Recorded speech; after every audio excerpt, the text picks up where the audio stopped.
Hello guys, welcome back to Knowledge Hunt. जैसा कि आप सब जानते हैं कि ये जो हमारा कोर्स है ये HTML से रिलेटेड है। अगर आपने मेरे इस कोर्स की पिछली वीडियोस को अभी तक नहीं देखा तो काइंडली आप मेरे चैनल पर विजिट कीजिए और मेरी बाकी वीडियोस को भी देखें। और अगर अभी तक आपने मेरे चैनल को सब्सक्राइब नहीं किया, मेरे चैनल को सब्सक्राइब कीजिए और बेल आइकन को प्रेस कीजिए ताकि आप मेरी आने वाली वीडियोस का नोटिफिकेशन हासिल करें। So let's move to the topic. आज का हमारा टॉपिक है HTML टेबल के बारे में। अगर हमें कोई भी डाटा जो है HTML में टेबल्स की फॉर्म में लिखना है, एक डाटे को अरेंज करना है, तो उसके लिए हम HTML टेबल का टैग यूज करते हैं। HTML tables allow web developers to arrange data into rows and columns. HTML tables क्या करते हैं कि वो वेब डेवलपर्स को अलाउ करते हैं कि अपने डाटा को रोज एंड कॉलम्स में अरेंज कर सके। The table tag defines N HTML table. अब जहां पर टेबल टैग यूज हुआ होगा इट्स मीन वहां पर HTML टेबल है। Each table row is defined with a TR tag. ये मेन बात आती है याद रखने की कि हमारे टेबल में जो भी रो होगी उसको हम किससे डिफाइन करेंगे, TR के टैग से डिफाइन करेंगे। Then each table header is defined with a TH tag. अब इसका क्या मतलब है कि जो भी टेबल में हेडर होगा, हेडर मींस आप लगा लें कि रो में जो भी उसकी फर्स्ट हेडिंग टाइप आएगी जैसे नेम, फर्स्ट नेम, एज वगैरह, ये सब क्या होगा, TH टैग में आएगा। उसके बाद each table data cell is defined with a TD tag. अब टेबल में मौजूद बाकी जितना भी हमारे पास डाटा, हर सेल का जो डाटा होगा वो सब किस में डिफाइन किया जाएगा, TD टैग में।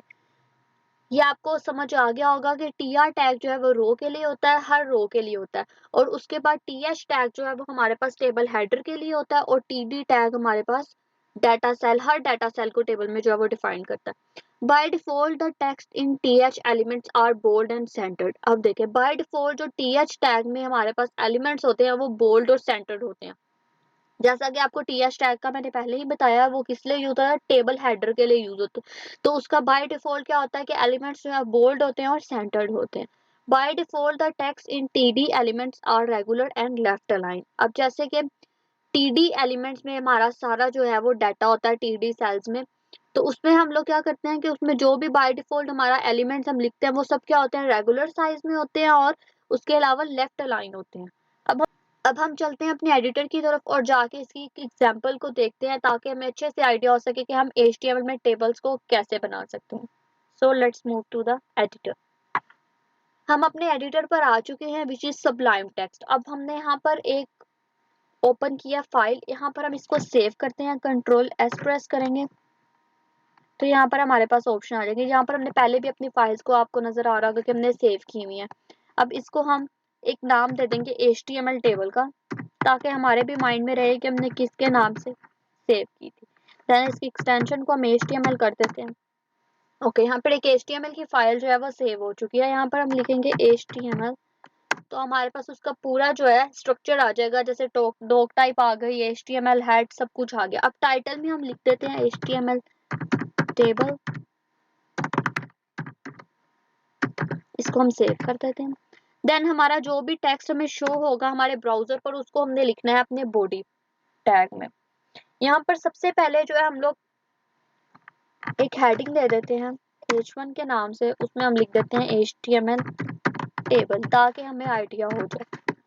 ओके, नेक्स्ट हम लोग यूज करते हैं टेबल का टैग। जैसे कि मैंने आपको बताया कि अगर आपने कहीं पर भी HTML में टेबल यूज करना है, टेबल बनाना है, अपने डाटा को रोज एंड कॉलम्स में अरेंज करना है, तो हमें टैग कौन सा यूज करना पड़ेगा, टेबल का। देखिए, टेबल का टैग हमने यूज कर लिया। अब टेबल के टैग में हम लोगों ने अपना हेडर सबसे पहले जो है वो मेन होता है, एक रो हमने सबसे पहले देनी है और उसके बाद उसका हेडर। तो रो के लिए हमने क्या यूज करना है, TR का टैग।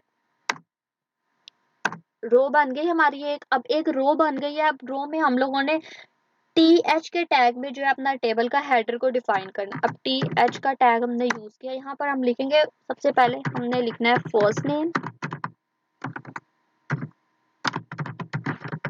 ओके, ये अभी हमने सिर्फ एक रो, एक मतलब सेल में जो अपना डाटा एंटर किया, उसके बाद हम एक और TH लेते हैं।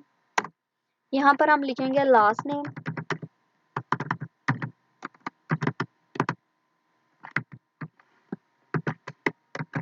देन हम लोग एक और लेते हैं, इसमें हम लिखेंगे एज।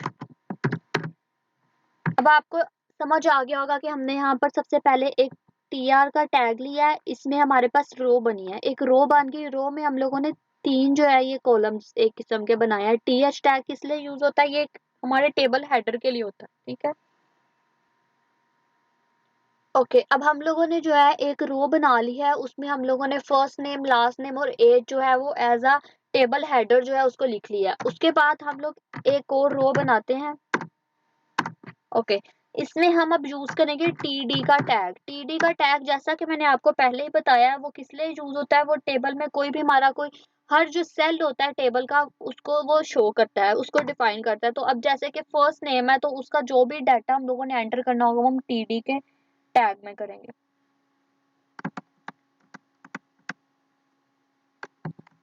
आई होप आपको समझ आ रही होगी इजीली। इसमें कोई भी हार्ड एंड फास्ट कोई रूल नहीं है, सिंपल सा है। जैसे कि अब हम एंटर कर रहे हैं, जिल लिखा है मैंने फर्स्ट नेम में, लास्ट नेम में मैंने लिखा है स्मिथ, एज में मैंने लिखा है पोस्ट 50। ओके, अब ये हमारे पास तकरीबन 2 रोज आ रही हैं। एक ये रो है हमारे पास जिसमें ये हेडिंग है th की, फर्स्ट नेम, लास्ट नेम और एज, और उसके बाद हमारे पास ये सेकंड रो आ रही है, इसमें हमारे पास डाटा हमने टीडी हर सेल में डाटा जो है वो एंटर किया है रो की फॉर्म में, जिल, स्मिथ और 50। जिल में फर्स्ट नेम, लास्ट नेम उसका स्मिथ और एज उसकी 50। अब हम जाकर अपने ब्राउजर पर देखते हैं कि किस तरह शो कर रहा है। जैसा कि हमारा नाम था उसका HTML टेबल। ओके, इसको ओपन करते हैं। ओके, जैसा कि आप देख सकते हैं यहाँ पे हमने HTML टेबल की हेडिंग दी थी, सबसे पहले वो आई है। उसके बाद हम लोगों ने एक रो बनाई थी जिसमें हम लोगों ने फर्स्ट नेम, लास्ट नेम और एज दिया था, ठीक है। इसके बाद जिल, स्मिथ और 50 क्या आ रहा है, उसका डाटा आ रहा है जो हमने सेल्स में टीडी में ऐड किया था। ओके, अब जाके हम लोग और डाटा ऐड करते हैं। अपने एडिटर पर वापस आ गए हम, यहाँ पर हम दोबारा से ऐड करते हैं, एक और रो बनाते हैं हम। ओके, यहाँ पर हम लिखते हैं टीडी, जो हर सेल का डाटा होता है, यहाँ पर हम लिखते हैं इफ फर्स्ट नेम में, सेकंड नेम में हम लिखते हैं जैक्सन। अब आप देख सकते हैं कि मैंने कहीं पर स्मॉल लिखा है और कहीं पर कैपिटल में लिखा है, देखते हैं किस तरह शो करता है। नेक्स्ट हम उसकी एज जो है वो सपोज 40 दे देते हैं और इसको कंट्रोल एस प्रेस करके सेव कर लेते हैं। अब हम देखते हैं कि हमारे ब्राउजर पर क्या शो करता है। इसको हम पेज को रिफ्रेश करेंगे, आप देख सकते हैं बाकी भी जो डाटा है वहां पे हमें शो हो गया। ओके, एक और चीज करते हैं हम कि जो हमारा टेबल का टैग है इसमें हम लोग स्टाइल का टैग यूज करके, एट्रीब्यूट सॉरी यूज करके उसमें हम लोग इसकी विड्थ दे देते हैं। विड्थ इसकी हमने सपोज 100% दे दी, ठीक है। इसको प्रेस करते हैं कंट्रोल एस और अब अपने ब्राउजर पे देखते हैं क्या शो करता है। ये आप देख सकते हैं, ये फुल हमने अपने 100% उसकी विड्थ दे दी अपने टेबल की। तो आपको अब यहाँ पर इजीली समझ आ जाएगा कि जैसा मैंने बताया था कि हमारे पास जो टीएच का टैग होता है टेबल हेडर, मतलब हेडिंग जो होती है किस्म की उसकी, वो हमारे पास सेंटर अलाइन होती है और बोल्ड की फॉर्म में होती है। जैसा आप देख सकते हैं फर्स्ट नेम, लास्ट नेम और एज जो है सेंटर अलाइन और बोल्ड है। और उसके अलावा हमारे पास जो हर हमारे टेबल की जो सेल का डाटा है वो हमारे पास टीडी टैग में होता है और वो हमारे पास किस में आ रहा है, लेफ्ट अलाइन आ रहा है और रेगुलर में होता है, ठीक है। आपको समझ आ गई होगी यहाँ पर। आई होप आपको मेरा आज का लेक्चर समझ आ गया होगा। आपको समझ आ गई होगी कि हम लोग HTML में टेबल्स कैसे बना सकते हैं, अपने डाटा को रोज एंड कॉलम्स की फॉर्म में कैसे अरेंज कर सकते हैं। आपको इसकी मजीद प्रैक्टिस करनी है, आप खुद से अपने एडिटर पर इसकी प्रैक्टिस करें ताकि आपको अच्छे से समझ आ सके कि हम लोगों ने HTML में टेबल्स कैसे बनाने हैं। अगर आपको फिर भी कोई कंफ्यूजन है तो आप मुझसे कमेंट सेक्शन में पूछ सकते हैं। अब हम मिलेंगे अपनी नेक्स्ट वीडियो में, तब तक के लिए बाय।